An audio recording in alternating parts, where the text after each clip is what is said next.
বেশ কিছুদিন যাবৎ এখান থেকে লাশ দাফন করার পরে 5-7 দিনের ভিতরেই লাশটা চুরি করে নিয়ে যাওয়া হয়। এলাকার ভিত্তিক আমরা এখানে একটা গুরুস্থানে করা হয়েছে। এখানে যে সমস্ত লাশ দাফন করা হয় আমরা জন্মের পর থেকে দেখতেছি এখানে মানুষদেরকে দাফন করা হয়, কিন্তু বেশ কিছুদিন যাবৎ এখান থেকে লাশ দাফন করার পরে 5-7 দিনের ভিতরেই লাশটা চুরি করে নিয়ে যাওয়া হয়। শুধু এটা আগে একজন ছিল, একজনের মাথা থেকে এখন একাধিক শাখা হয়েছে। একাধিক শাখার কারণে দেখা যাচ্ছে এখানে না, শুধু আশেপাশে যে সমস্ত মানুষদেরকে দাফন করা হয় সমস্ত মানুষদের লাশগুলো তারা চুরি করে নিয়ে তারা কঙ্কালগুলো বিক্রি করার মাধ্যমে আমাদের আত্মীয় স্বজন যারা আছে যে মৃত্যুবরণ করে তাদেরকে যে আমরা এখানে যে রাখবো, আমাদের একটা দুশ্চিন্তা, যেখানে লাশ রাখার পরে মানুষ একটা মৃত্যুর পরে একটু মানুষ শান্তিতে থাকবে, মাটির নিচে তাদেরকে থাকতে দেওয়া হয় নাই।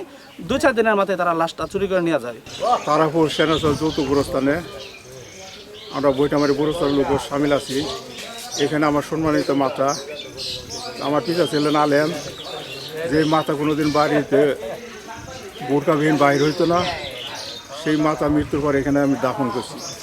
দাফন করার পরে আমার মায়ের লাশটাও চুরি করে নিয়ে গেছে মিজানচূড়া।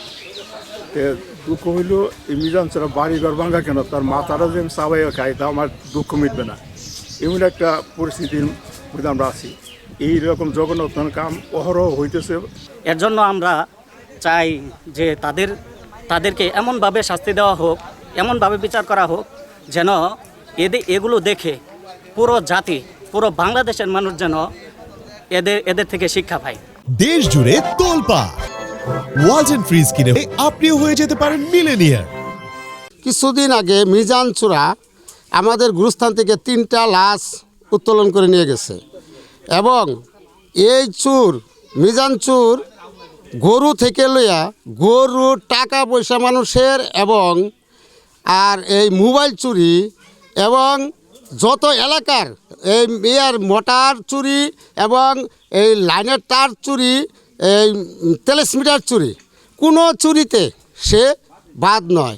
একজন এজ এ চেয়ারম্যান হিসাবে আমি প্রশাসনকে বিশেষভাবে অনুরোধ করছি, আপাতত এই লাশগুলো যেন চুরি না হয়, এই চুরের জন্য সঠিক বিচারটা তথ্য তালাফি নিয়ে যেন খোঁজখবর নিয়ে এই চুরের যেন বিচারের আওতা আনা হয়।